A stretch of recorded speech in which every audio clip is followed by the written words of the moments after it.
ராஜாதி ராஜனிந்த ராஜா கூஜா தூக்காத வேறு எங்கும் கூஜா. நான் எங்க தூக்கிட்டு இருக்கேன் கூஜா? நேற்று இல்லை நாளை இல்லை எப்ப ஒண்ணா ராஜா. கோட்டை இல்ல கொடியும் இல்ல அப்ப ஒண்ணா ராஜா. நீங்க பாடுறது சரி, என்ன தைரியத்துல ஆடுறீங்க? ஐயா உங்களை சொன்னேன்னு நினைச்சுக்காதீங்க. ஓ, இவ்வளவு நேரம் என்னைய பத்தி சொல்லலையா? ஐயோ நாங்க எந்த பாடும் படாம அடுத்தவங்க காசுல நிம்மதியா ஜாலியா இருக்கிற கேப் மாதிரி மொல்ல மாதிரி முடிச்சோக்கி இவங்களைத்தான் சொன்னங்க. நல்ல வேலைப்பா, என்னைய பத்தி நான் நினைச்சிட்டு இருந்தேன். அவங்கள என்ன வேணாலும் சொல்லுங்க. அப்படி ஆளுங்க தான் சந்தோஷமா இருக்கான்றீங்க. ஆமாங்க. ஊராம் வீட்டு நெய்யே என் பொண்டாட்டி கையே நானா. ஊராம் வீட்டு நெய்யினா நம் குழம்பாட்ட ஊற்றி சாப்பிடுங்க. நம்மூட்டு குழம்பு கூட நெய்யாட்ட ஊற்றி சாப்பிடுவோங்க. நான் நேற்று பொழுதோடைங்க பஸ் ஸ்டாண்ட்ல நின்றுட்டு இருந்தனுங்க. சரி. என் படக்கிட்ட ஒரு பிச்சைக்காரன் வந்து அம்மணி டீ குடிக்க 2 ரூபா இருந்தா குடுனாங்க. உங்ககிட்ட வந்து? ஆமாங்க. சரி. இல்லையா அப்படின்னாங்க. 1 ரூபா இருந்தா குடுனாங்க. இல்லையா அப்படின்னாங்க. அட 8 இருந்தா குடுனாங்க. அடச்சா இல்லையா அப்படின்னு. அப்புறம் எதுக்கு இங்க நின்றுட்டு இருக்கிறீங்க? என்ற கூட மச்சானையும் கூட்டிட்டு வாங்க. அது உங்க வீட்டுக்காரர் அவனுக்கு மச்சான் ஆயிட்டானா? அது சரியான ஆளா இருக்கானே. மச்சானையும் கூட கூட்டிட்டு வாங்க. எந்த முதலீடும் இல்லாம கை நிறைய காசு சம்பாதிச்சுட்டு நிம்மதியா ஜாலியா இருக்கலாம்னாருங்க.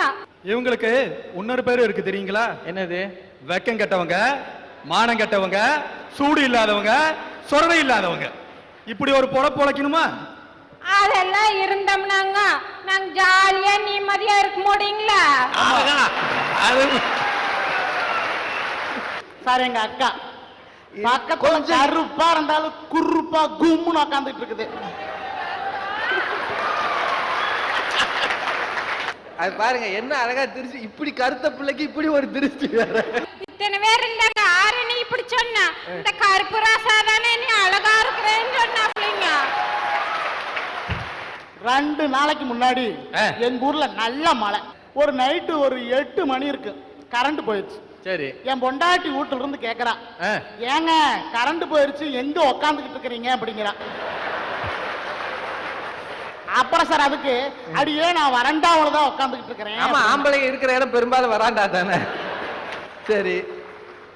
கொஞ்சம் நீங்க சத்தம் போட்டு வாயை நல்லா பல்ல காமிச்சு சிரிங்க, அந்த வெளிச்சத்திலாவது தீப்பெட்டி வந்து எடுத்துக்கிறேன் அப்படிங்கிற. எப்படிங்க ஐயா நிம்மதியா இருக்க முடியும்? முட்களுக்கு இடையில பூத்தாலும் ரோஜா சிரிக்குதுங்க. அதுக்காக அதை பார்த்து யாரும் ரசிக்காம இருக்கிறது இல்ல. அதுக்கும் ஒரு படி மேல போய் முள்ளு கையில குத்தினாலும் பரவாயில்லைன்னு அதை பறிக்கிறோம்ல, அது மாதிரி தாங்க வாழ்க்கையும். பிரச்சனை, துன்பம், துயரம் எல்லாம் இருந்தாலும் அதெல்லாம் சமாளிச்சு வெளியே வர பாருங்க நம்மால நடுத்தர வர்க்கம். அப்ப அவனுக்கு கிடைக்கக்கூடிய சந்தோஷம் நிம்மதிக்கும் ஒரு அளவே இல்லைங்க. இருமணம் இணைவதுதான் திருமணம் உங்களுக்கு தெரியுங்க. ஆனா என்னோட கல்யாணத்துல 2 மனங்களும் இணைந்தது. கொஞ்சம் நீங்க சத்தம் போட்டு வாயை நல்லா பல்ல காமிச்சு சிரிங்க, அந்த வெளிச்சத்திலாவது தீப்பெட்டி வந்து எடுத்துக்கிறேன் அப்படிங்கிற. எப்படிங்க ஐயா நிம்மதியா இருக்க முடியும்? முட்களுக்கு இடையில பூத்தாலும் ரோஜா சிரிக்குதுங்க. அதுக்காக அதை பார்த்து யாரும் ரசிக்காம இருக்கிறது இல்ல. அதுக்கும் ஒரு படி மேல போய் முள்ளு கையில குத்தினாலும் பரவாயில்லைன்னு அதை பறிக்கிறோம்ல, அது மாதிரி தாங்க வாழ்க்கையும்.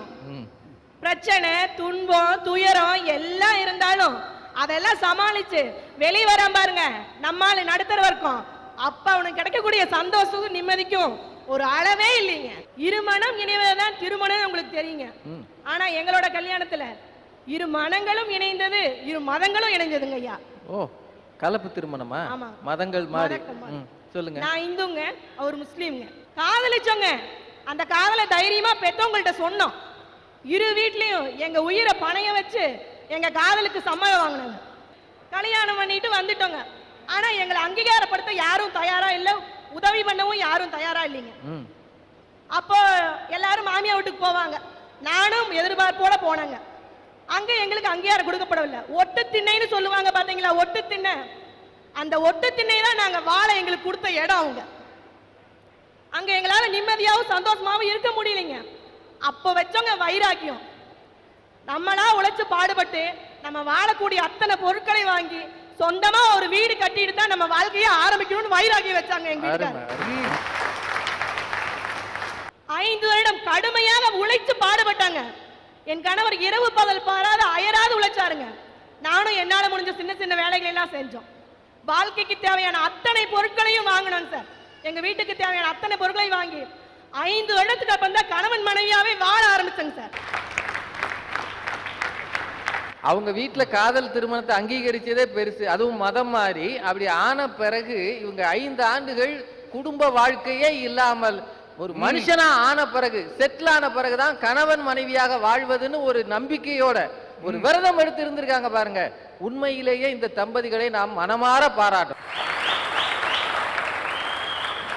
5 வருடம் கழித்து பிரசவ காலம் வந்துச்சுங்க. கூடவே பிரச்சனை காலம் சேர்ந்து வந்துச்சுங்க. சரி. அப்ப டாக்டர் சொல்லிட்டாங்க, உடனடியா அறுவை சிகிச்சை பண்ணி ஆகணும். ஒன்னா தாயை காப்பாற்ற முடியும், என்ன குழந்தையை காப்பாற்ற முடியும்னு சொல்லிட்டாங்க. எனக்கு அறுவை சிகிச்சை நடந்துச்சுங்க. அழகான ஆண் குழந்தை பிறந்தது. சோதனைகள் எல்லாம் சாதனையாக்குறது யாரு தெரியுங்களா? எங்களை மாதிரி நடுத்தர வர்க்கம் தாங்க. வாங்கின கடன் சுமை கட்டுறதுக்காகவும் எங்களை மறுபடியும் வாழ வைக்கிறதுக்காகவும் அப்ப எங்க வீட்டுக்காரர் ஊரை விட்டு நான் வெளிநாடு போய் சம்பாரிச்சிட்டு வரமான்னு சொன்னார். நான் சொன்னேன், வெளிநாடு போய் நீங்க லட்ச லட்சமா பாடுபட வேணாங்க, லட்சியத்தோட இங்க இருந்து சம்பாரிச்சா அதுவே போதும்னு சொன்னேங்க. நான் என்ன செய்யறாரு உங்க வீட்டுக்காரர்? மெக்கானிக்ங்க, பைக் மெக்கானிக். Bike mechanic. பக்கத்துல இருக்கிற திருப்பூர்லங்க சொந்தமா ஒரு கடை வச்சிருக்காங்க. எங்களுக்காக எங்க வீட்டுக்காரர் வாரம் ஒரு தடவை தான் வருவாங்க. வந்து எங்க வீட்டுல இருப்பாரு. பண்டிகை எல்லாம் ஐயா, பண்டிகை எல்லாம் உங்களுக்கு வருஷம் வருஷம் தான் வரும். ஆனா எங்களுக்கு வாரம் வாரம் வருங்க. எங்க வீட்டுக்காரர் வாரம் தான் எங்களுக்கு பண்டிகை. அரசியல்வாதிகள் தான் தலைவரே, உன் வருகை எமக்கு திருவிழான்னு போஸ்டர் அடிக்க முடியுமா? ஒரு குடும்ப தலைவி கணவர் திருப்பூர்ல இருந்து வீட்டுக்கு வர்றதே எங்களுக்கு பண்டிகை அப்படின்னு சொல்றாங்க பாருங்க. உண்மையிலேயே பெருமையா இருக்குங்க. நான் கை பிடிக்கிறப்ப இருந்த அந்த மென்மையான கைகள் 14 வருஷமா ஸ்பேனர் புடிச்சுங்க கைகள் காப்பு காய்ச்சி போச்சுங்க. நான் அப்போ கேட்டேன் அவள்கிட்ட ஒரு நாள், ஏங்க உங்க கை வலிக்குதுங்களா அப்படின்னு கேட்டேன். அடி போடி பைத்தியம், வலி இருந்தால்தான் வலி பிறக்கும். இதை விட ஒரு உருக்கமான நிகழ்ச்சி என்னன்னா, ஒரு ஆண் வாரிசு இல்லாத என்னோட தந்தையோட இறுதி சடங்குக்கு தானும் மருமகன் மகன்கிற நான் இருக்கேன் அப்படின்னு சொல்லி அத்தனை ஒரு நல்லதை மணி வச்சது என்னோட கணவர் தாங்க. நான் பெருமையா சொல்லிக்கிறேன். ஆக நடுத்தர வர்க்க வாழ்க்கையில் போராட்டங்கள் இருக்கிறது. இந்த பொண்ணுடைய வாழ்க்கையை பாருங்க. மதமாறி திருமணம் பண்ணி பெற்றோர்களின் உதவி எதுவும் இல்லாம சொந்த கையை ஊனி எழுந்து இன்றைக்கு நிலைத்து நிற்கிறார்கள் ஒரு குடும்பமானா இதுதான் உண்மையான காதல். நிம்மதிங்கிறது மனம் சம்பந்தப்பட்டது, ஜாலிங்கிறது பணம் சம்பந்தப்பட்டது. இந்த தீபாவளி நேரத்தில் பார்த்தீங்கன்னா எங்கால் முன்னாலேயே பட்ஜெட் போட்டுருவான். சரி, குடும்பத்துக்கு ஒரு 6000 அப்படின்னு. அதில் ஒரு 2000 என்ன பண்ணுவான்னு பார்த்தா குழந்தைகளுடைய துணிமணிக்காகவும் பட்டாசுக்கு ஒதுக்கிடுவான். சரி, மிச்சம் 4000 பட்ஜெட். அந்த குழந்தை குட்டியோட அப்படியே கடைவீதிக்கு போவான் பாருங்க. அப்படியே அந்த சேல்ஸ்மேன் புடவை எடுத்து போட்டுக்கிட்டு இருப்பான். அப்ப 3000 ரூபாய் புடவை அழகா இருக்கும். ஆனா பட்ஜெட் எவ்வளவு அந்த அம்மாவுக்கு? 2000. அப்ப கணவன் அப்படியே சொல்லுவான், பரவாயில்லம்மா எடுத்துக்க, 1000 ரூபாய் எனக்கு துண்டு விழுந்தா பரவாயில்லைம்மா. ஆனா அந்த அம்மா மனசு என்ன தெரியுங்க நினைக்கும், இந்த மனுஷன் வெளியே கிளிய போறவனாச்சே, அவன் இதுல நம்ம பட்ஜெட்ல கை வைக்க வேண்டாம், பிடிச்சோ பிடிக்காமலோ 2000 ரூபாய் புடவையே போதும்னு நினைக்கும். அவன் அங்கிருந்து சொல்லுவான், பரவாயில்லம்மா எடுத்துக்க அப்படிமா. இது எல்லாம் வார்த்தையால நடக்காது சார், கண்களால நடந்துட்டு இருக்கதா சார் நடுத்தர வர்க்கம். விட்டு கொடுத்தல், தான் தோத்து போகணும்னு நினைக்கிறான் பாத்தீங்களா, அடுத்த தன் மனைவிக்காக, அது நிறைஞ்ச குடும்பம் தான் சார் இந்த நடுத்தர வர்க்கம். அண்ணாச்சி, இதே மாதிரிதான் நானும் 2000 ரூபாய் எடுத்துக்கிட்டு ஈரோட்டுக்கு நானும் என் பொண்டாட்டியும் ஜவுளி எடுக்க வந்தோம். ஜவுளி கடைக்குள்ள போன உடனே என் பொண்டாட்டி பார்த்தா பாருங்க ஒரு பார்வை, அப்பமே புரிஞ்சு போச்சு அவன் என்ன சொல்ல போறான்ட்டு. ஜவுளி கடைக்குள்ள போனா ஐயா, 1983 ரூபாய்க்கு ஒரு புடவை வாங்கினான். வாங்கினவன் தான் வாங்கிட்டார, சத்தம் கட்டாம வந்திருக்க கூடாது. எனக்கு ஏதாவது வாங்கிட்டு வரணும்னு அவளுக்கு ஒரு ஆசை. மிச்சம் இருக்க ரூபாய்க்கு எனக்கு ஒரு கட்சிப்பு வாங்கிட்டு வந்தான். சார் உங்க மூஞ்சிக்கு அமைஞ்சது அப்படி, என்னோட மூஞ்சிக்கு அமைஞ்சது இப்படி. இப்படி 1-2 பேருக்கு நல்ல பொண்டாட்டி அமைஞ்சா, நல்லா அமையாத எங்களை மாதிரி இத்தனை பேருக்கும் சந்தோஷம் எப்படியா இருக்கும்? காற்று அளவோடு வீசுச்சுன்னு வச்சுங்களேன், சரி, அதற்கு பேர் தென்றல். அளவுக்கு அதிகமா வீசுனா புயல், அது சூறாவளி புயல். அதே மாதிரி மழை சும்மா அப்படியே நச்சுன்னு அழகா பெஞ்சா அதுக்கு பேரு சாரல். அதே அளவுக்கு மீறினா அடமலைங்கிறோம். அந்த மாதிரி அளவோடு சம்பாரிச்சு குடும்பத்தோடு நிம்மதியா இருக்கான் பாருங்க சார் நடுத்தர வர்க்கம். அவன் தான் சார் நிம்மதியாகவும் ஜாலியாகவும் இருக்கான். அளவோட வீசுற தென்றல்ல சேமிக்க முடியாது. அளவுக்கு மீறி புயல் அடிச்சாதான் அணைக்கட்டு போட்டு சேமிச்சு பஞ்சகாலத்துல தண்ணி வெளியே அனுப்ப முடியும். இப்ப நீங்க நாளைக்கு மெட்ராஸ் போகணும், எதுல போவீங்க? ட்ரெயின்ல. டிக்கெட் ரிசர்வ் பண்ணி போவீங்களா இல்ல அப்போதைக்கு போய் எடுத்து போவீங்களா? அது எப்படிங்க நான் ரிசர்வ் பண்ணா போக முடியும்? ரிசர்வ் பண்ணி ஏசி கோச்ல போவீங்க. போகலாம். நேத்து நைட்டு தங்கி இருந்தீங்க ஈரோட்ல. எங்க தங்கி இருந்தீங்க? ஹோட்டல்ல ஏசி ரூம்ல தங்கி இருப்பீங்க.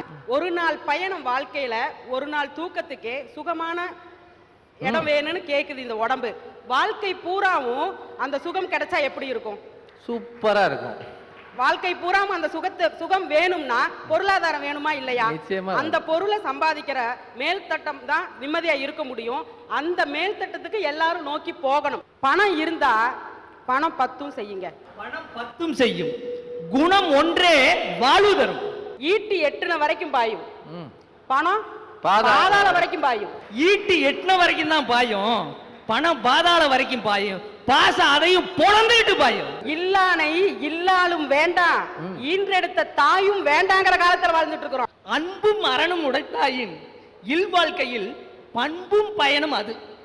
அதே வள்ளுவர் தாங்க அருள் இல்லாருக்கு அவ்வுலகம் இல்லை, பொருள் இல்லாருக்கு இந்த உலகமே இல்லைன்ட்டாங்க. பணம் என்னடா பணம் பணம், குணம் தானடா நிரந்தரம். பணம் பந்தியிலே குணம் குப்பையிலே, இதை பார்த்து அறிந்து நடக்காத செந்தில் மனிதனே இல்லை. என்ன புரியாம பாட்டு படிச்சுட்டு கிடக்காவா?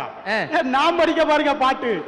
எங்கே நிம்மதி எங்கே நிம்மதி, அங்கே எனக்கோர் இடம் வேண்டும்.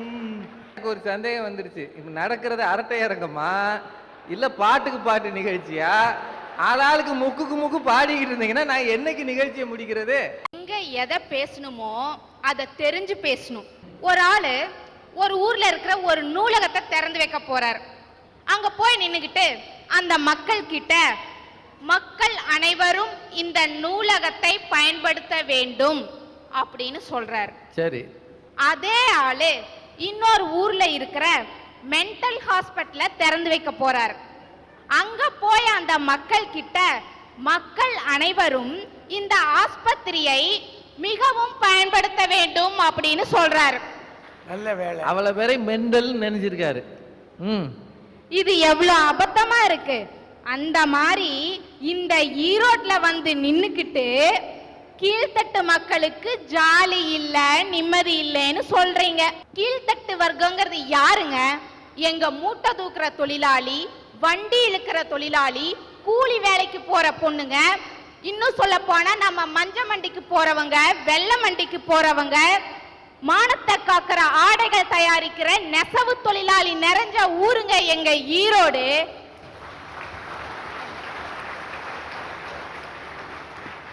இந்த ஈரோட்ல தொழிலாளிகளுக்கு நிம்மதி இல்ல, உழைப்பாளிகளுக்கு நிம்மதி இல்ல அப்படின்னு சொன்னா இந்த உலகத்துல யாருக்குமே நிம்மதி இல்லைன்னு அர்த்தம்.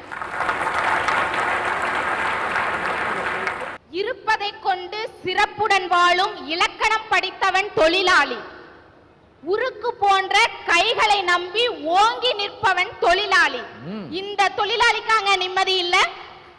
அதனால இன்றைய சூழ்நிலையில ஜாலியாவும் நிம்மதியாவும் இருக்கிறது எங்க கீழ்த்தட்டு மக்கள் தான், கீழ்த்தட்டு மக்கள் தான், கீழ்த்தட்டு மக்கள் தான். ஐயா, நீங்க தாஜ்மஹால் பாத்திருக்கீங்களா? பாத்திருக்கேன். அதை யாரும் கட்டினாங்க? ஷாஜகான். அந்த ஷாஜகான் வந்து மிகப்பெரிய செல்வந்தங்க. இறந்து போன காதலிக்காக கட்டினாங்க. அது வந்து ஒரு பெரிய விஷயம் இல்லைங்க.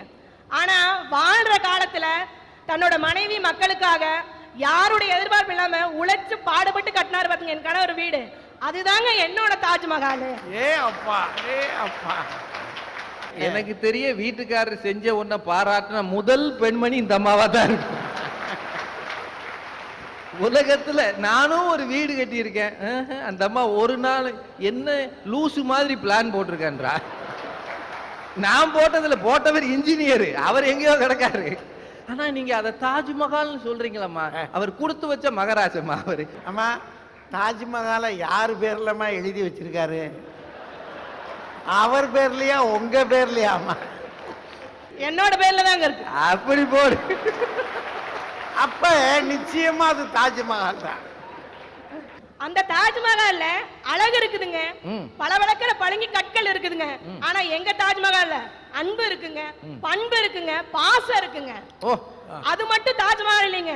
இங்க உட்கார்ந்துருக்காங்க பாருங்க நடுத்தர மக்கள், அவங்க ஒவ்வொருத்தரும் கட்டினது வெறும் மணலாலையும் செங்கல்லாலையும் கட்டப்பட்ட வீடு இல்லைங்க, எல்லாமே தாஜ்மஹால் தான்.